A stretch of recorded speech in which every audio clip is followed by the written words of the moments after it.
ඔයත් ගන්න ඉන්නේ බජාජ් EV චැටක් බයික් එකත්. ඉතින් ඊට කලින් අනිවාර්යෙන් මේ වීඩියෝ එක බලලා ඉන්න. හරි. ඉතින් ඔයා මේ જાතිය EV බයික් එකක් ගන්න ඉන්නවා නම් මේ වීඩියෝ එක බලලා ඉන්න අනිවාර්යෙන්. මොකද වැදගත් වෙන ප්‍රධානම හේතුව තමයි ඔයා කිසිම දෙයක් මේ ගැන දන්නේ නැතුව මේ බයික් එක ගන්න යනවා නම් ඔයාට ඉස්සරහට ප්‍රශ්නයක් වෙලා ඔයාට ඒ ගැන ඉස්සරහට පසුතැවෙන්න වෙයි. හරිද? ඉතින් මේකේ මුලින්ම ඔයාට ඕන ෆීචර්ස් සහ ඔයාට මේ බයික් එක ගැලපෙනවද කියන දේ මම එක එක විස්තර කරන්න. හරිද? මුලින්ම මං EV ගැන කතා කරද්දී මුලින්ම කතා කරන කාරණාව තමයි EV එකක් ගන්න යනවා නම් ඔයා මුලින්ම බලන්න ඕනේ ඒකේ තියෙන බැටරිය සහ මෝටරය. ওই දෙක තමයි බලන්න ඕනේ. හරිද? ඉතින් මේකේ මුලින්ම යමු අපි බැටරිය පැත්තට.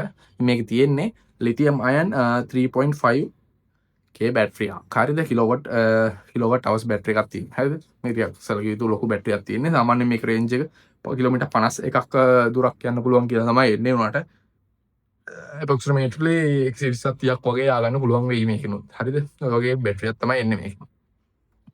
ඉතින් මේකේ බැටරි ගැන සැටිස්ෆයිද කියලා ඇහුවොත් මුලින්ම මට එච්චර සැටිස්ෆයි වෙන්නේ නැහැ. මොකද මේකේ ගානත් එක්ක මේකේ ප්‍රයිස් රේන්ජ් එක ඇවිල්ලා මේ 730යි 790යි වගේ අතර යන රේන්ජ් එකක නේ ටිකක් වැඩි. වැඩිලා මේක ලිතියම් අයන් බැටරියක් කෙන එක එච්චර සැටිස්ෆයි වෙන්න බෑ. මේක ලිතියම් අයන් ෆොස්ෆේට් වගේ බැටරියක් ආවනම් ඇත්තටම ගානට හොඳයි කියන්නත් බෑ. ඉතින් පොඩ්ඩක් හරි ඕකේ වෙන්න තිබුණා. හරිද? ඒ බැටරිය අපිට හොඳයි කියන එක ගැන. හරිද? ඉතින් ඒ වගේම තමා මේකේ අනිත් ෆීචර්ස් ගැන කතා කරොත් ඊළඟට මෝටරේ තියෙනවා. ඉතින් මෝටරේ ගැන කතා කරනවා නම් මේ කිලෝවොට් අවර්ස් 3.1ක මෝටර් එකක් තියෙනවා. හරිද? ඒක ඉතින් සැලකිය යුතු මේ ඉම්ප්‍රූව්මන්ට් එකක්. ඒ කියන්නේ ටිකක් ලොකු මෝටරයක් EV වල තියෙන බයික් වලට එන. මේක ස්කූටර් ටයිප් එක ගන්න ඉතින් ඒක නිසා ඔයාට මේ බයික් එක හොඳ පාසුවෙන් ගමන් කරගන්න පුළුවන්. ඒ වගේම මේක පැයට කිලෝමීටර් 63ක වේගකින් යන්න පුළුවන් වෙයි. ඉතින් මේ EV වල වේග සීමාවල් ඔහොම තමයි එන්නේ. කියන්නේ 63 නම් PID කන්ට්‍රෝල් එකක් මාර්ගයෙන් ඒක 63ට ලිමිට් කරලා තියෙනවා. එතනින් එහාට යන්න බෑ. හරිද? ඉතින් 63යි කියන්නේ අර දැන් මේක ඉලෙක්ට්‍රික් බයික් එකයි වාගේ පාවිච්චි කරන මේ පෙට්‍රල් බයික් එකත් එක්ක කම්පෙයාර් කරන්න එපා. සාමාන්‍යයෙන් පෙට්‍රල් බයික් එක 120ට තිබ්බට 120ට යා ගන්න බෑනේ. හරි අමාරුයි බයික් එක කෑ ගහගෙන ආසන්නට 100ට 80ට යනකොටත් කෑ ගහගෙන හරි අමාරුවෙන් තමයි යන්නේ. EV එහෙම නෙමෙයි යා ගහලා තියෙනවා 63 නම් 63ට යන්න පුළුවන් නැත්නම් අඩු ගන්න 60ටවත් යන්න පුළුවන් එයාට. කියන්නේ එයා ටක් ගාලට එක පාර්ට් එක කියන්නේ අදින්න නැති ප්‍රශ්නකුත් නෙමෙයි. එයා ටක් ගාලා මේ ටෝක් එක මේ ස්ටාර්ටින් ටෝක් වැඩි ඉලෙක්ට්‍රික් බයික් වල ටෝක් එක අරගෙන මේ ස්පීඩ් එකට එයා පට ගාලා ගන්න පුළුවන්. හරිද? ඒක නිසා ඒ දෙක කම්පෙයාර් කරන්න බෑ. ඒක පැදලම තමයි එක්ස්පීරියන්ස් එක අරන් බලන්න ඕනේ මේ ස්පීඩ් අතර වෙනස. හරිද? ඒ 60යි කියන්නේ සැලකිය යුතු සාමාන්‍යයෙන් එදිනෙදා මේ දුරපත ට්‍රැවල් කරන්න බෑනේ. කොහොමද මේ වගේ බයික් එකකින් නිකන් එහෙට මෙහෙට ගිහිල්ලා අපේ වැඩ ටික කරගන්න එදිනෙදා වැඩ ටික කරගන්න ඇති. හරිද? එතනින් එහාට ගියාට පස්සේ මේකේ මේ ඉකෝ මෝඩ් ස්පෝර්ට් මෝඩ් කියලා දෙකක් එනවා. ඉතින් වතුර යන්නේ නැහැ. ඊට පස්සේ මේකේ හෙල් ඇසිස්ටන්ට් එකක් තියෙනවා. ඒක ඉතින් ගොඩක් හොඳයි. ඉතින් එකන් දෙක නවත්තලා තියෙනවා නම් මම දන්නේ නැහැ ෆීචර් එක වැඩ කරන විදිය. මට අවස්ථාවක් හම්බුනොත් මම ගිහිල්ලා ආයතන එක ගිහිල්ලා චෙක් කරලා බලන්න කොහොමද මේ හෙල් ඇසිස්ට් මෝඩ් එක තියෙන්නේ කියලා. ඉතින් ඒ ටික තමයි තියෙන ෆීචර්ස් ටික. මේ හරි ඉතින් බොඩි එක ටිකක් ක්ලාසිකල් බයික් එකක්.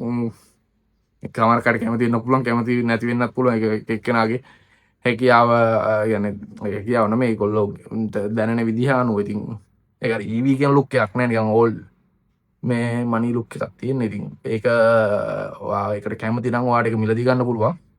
හරි ඉතින් ඇත්තටම මේ ගානට වර්ත්ද? ඉතින් ඇත්තටම අද කාලේ එන බයික්ස් ගානට වර්ත්ද කියලා ප්‍රශ්නයක් තියෙනවා. ඒක හිතා ගන්න බෑ. ඉතින් බයික් බ්‍රෑන්ඩ් එක ඉන්දියන් බයික් එකක්. ඉතින් ඒවයි අපිට ජපන් බයික් දැන් නෑනේ කොහොමද ඉන්දියන් ඔයි චයිනා නේව තමයි අපිට ගන්න වෙලා තියෙන්නේ. ඉතින් බයික් එක වර්ත්ද කිව්වොත් මෙහෙමයි. මං කියන්නේ ඒ වගේ ලොකු ගානකට දෙනවා නම් මේ බයිසිකලේ අනම් වැඩි ලක්ෂ 7ක් කියලා ලොකු ගානක්. අඩුම ගානේ මේකට දෙන්න පුළුවන් උපරිම ෆීචර්ස් ටික දෙන්න. මේකට ඇයි ලිතියම් අයන් බැටරියක් දාලා ඉව්වේ? මේක ලිතියම් අයන් ෆොස්ෆේට් බැටරියක් දාලා එවන්නේ නැත්තේ ඇයි?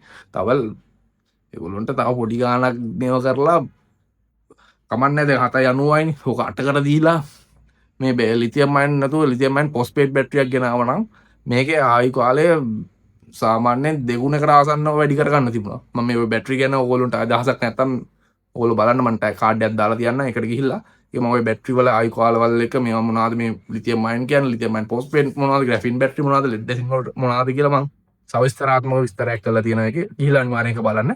ඉතින් ওই ටික තමයි කියන්න තියෙන්නේ. ඉතින් අර බැටරි එකට නම් සැටිස්ෆයි වෙන්න බෑ. TV ගන්නවා නම් අනිවාර්යයෙන්ම ආෆ්ටර් සර්විස් ගැන ගැන බලන්න මේක තමයි තියෙන ලොකුම ඩිස්ක්ලේම එක. සතුටු වෙන්න බෑ ලංකාවේ තියෙන ආෆ්ටර් සර්විසස් ගැන. මේ EV වල තියෙන එක ප්‍රධාන හේතුව තමයි මේගොල්ලෝ වාහනේ ගෙනාවට මම නම් දැකලා නැහැ මේ ඔය EV බයික් ට්‍රේන් කරනවා. ඒ කියන්නේ වැඩමුළුවක්වත් මෙහෙම තියවනවා මේ බයික් එක කියන නිසා මේගොල්ලෝ මේ ආෆ්ටර් සර්විස් දෙන සර්විස් සෙන්ටර්ස් වල අයව ට්‍රේන් කරනවා. අඩු ගානේ ට්‍රේන් කරන්න එපා. ඉලෙක්ට්‍රික් බයික් එක හැසිර වැඩ කරන විදිය වෙනස්. ඒක ගැන අවබෝධයක් තියෙන්න එපා. ඉතින් ඒ ඔක්කොමත් දැනුමක් දීලා තමයි මේ බයිසිකලයක් විකුණන්න ඕනේ. ඉතින් එහෙම වෙන්නේ නැහැ ලංකාවේ. ඇත්තම කිව්වොත් මං කියන්නේ මේ බලයලත් කෙනෙක් මේක බලනවා නම් නැත්තම් එහෙම අඳුරන කෙනෙක් ඒ බලයලත් කෙනෙක් ඔය කියන්නේ මේකට ගෙන්නන හරි මේ සම්බන්ධ කෙනෙක් දන්න හරි කෙනෙක් මේ වීඩියෝ බලනවා නම් ඒ හරියට ඒගොල්ලන්ට හරි කියන්න ගිහිල්ලා නැත්තම් මේ වීඩියෝ එක පෙන්නන්න මේ ආෆ්ටර් සර්විස් හරියට හදන්න ඉලෙක්ට්‍රික් බයික් වලට. නැත්තම් ඉස්සරහට ඉලෙක්ට්‍රික් බයික් ඒ ගොඩක් දුරට ඉලෙක්ට්‍රික් වෙහිකල්ස් එක අපිට නවත්ත ගන්න බෑ. හැබැයි ඉතින් ඒවා විනාශ වෙලා යනවා. ඔය මාකට් උත් නැති වෙලා යන්නේ. ඒක ආෆ්ටර් සර්විස් අන්තිමයි. සහ ඒවා මිනිසුන්ගේ ඔළුවේ තියෙන මත නැත්තරම නැති වෙලා ගිහිල්ලා තියෙන්නේ මේ සර්විස් සහ මේ ගෙන්නන බැටරි අනම්මනම් කතන්දර ගොඩක් නිසා. හරිද? ඉතින් මිනිස්සු දෙතුන් පාරක් හිතනවා EV එකක් ගන්න නැද්ද මේක ඇත්තටම ගන්න ඕනේද නැද්ද කියලා. මේක ලොකු ගානන්නේ අනික.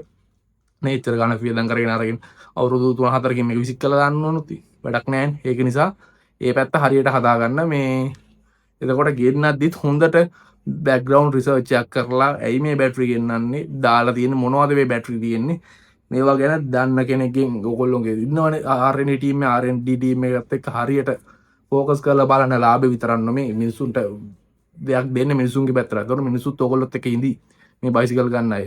රෙකමෙන්ඩේෂන් නෑ අරගෙන එකපාරක් විතරක් විකුණලා ආයි එන්න බෑනේ මිනිසුන්ට එක එකව කියාගෙන. ඉතින් ඒක නිසා හරි ඔය කාරණාව ටික තමයි කියන්න තිබ්බේ. ඔයත් ඉතින් මේ જાතිය මේ බයික් එක ගන්න ඉන්නවා නම් ගිහිල්ලා මුලින්ම බලන්න ඔයාගේ තියෙන අවශ්‍යතා ටික ඒවට ගැලපෙනවා නම් විතරක් මේක බලන්න ඕනේ මේ බයික් එක ගන්න. ඒවට තමයි ඔයාලට කියන්න තියෙන්නේ. පස්සේ ඉතින් පෙට්‍රල් එකත් එක්ක කම්පෙයාර් කර බයින් එපා මේක අපරාධ මේක ගන්න තිබුණා කියලා. ඉතින් මුලින් ඔයා හොඳට හිතලා බලලා ඔයාම හිතලා බලලා කරන්න. කවුරුත් කියන ඒවා කරන්න යන්න එපා. සේල්ස් එයා කඩේට ගිහ සේල් කරන තැනට ගිහලා අහන්න එපා මේක හොඳයිද කියලා. ඒගොල්ලෝ හොඳ නැහැ කියන්නේ නැහනේ. ඒ නිසා ඔයා තනියම හිතලා බලලා මේක මේ ඔයාගේ වැඩවලට ගැලපෙනවද කියලා ඒ වියදම් ටික බලලා ඒව ටික හරියට හදාගත්තොත් ඔයාට බය නැතුව කාලයක් මේක පාවිච්චි කරන්න පුළුවන්. ඉතින් මේවල තියෙන ලොකුම ලාභය එන්නේ බැටරිය සහ කරන්ට් එක පාවිච්චි කරන නිසා ඉන්ධන පිරිමැස්මෙන් එන ලාභය. ඉතින් ඒක තවත් වැඩි වෙනවා මේකට මොකද්ද මේ ලිතියම් අයන් ෆොස්ෆේට් වගේ බැටරියක් ආව නම් ඔයාලට බය නැතුව ගොඩක් කාලයක් පාවිච්චි කරන්න පුළුවන්. ඒකට ඔයාලට ලොකු කාලයකට පස්සේ තමයි මේ බැටරිය දාගන්න වෙන්නේ. නැත්තම් ඉතින් අඩු කාල පාරාන්තර වලින් ওই බැටරි මාරු කරන්න ගියොත් ඔයාලට ලොකු වියදමක් යනවා. ඉතින් එතකොට අර ආපු ලාභෙත් ගිහිල්ලා. ඉතින් ওই ප්‍රශ්න නිසා අනිවාර්යෙන්ම හොඳට මම හැම වීඩියෝ එකම කියනවා හොඳට ඔයාලට ගැලපෙනවද කියලා බලලා මේක මිලදී ගන්න. හරි ඉතින් ඔය ටික තමයි ඔයාලට කියන්න තියෙන්නේ. ඊට අමතරව මොන හරි ඔයාලට අලුත් බයික් ගැන දැනගන්න ඕන නම් හරි මොනවා හරි මේ EVs ගැන හරි මොනවා හරි ප්‍රශ්න තියෙනවා නම් කමෙන්ට් එකක් දාන්න. අපි ඒව ගැන ඉස්සරහට කතා කරමු. අපේ SL Builds YouTube channel එකෙන් ඒ වගේම තමයි subscribe කරලා නැත්තම් subscribe කරලා දිගටම එකතු වෙලා ඉන්න අලුත් වීඩියෝස් ගොඩක් ඉස්සරහට අරන් එන්න.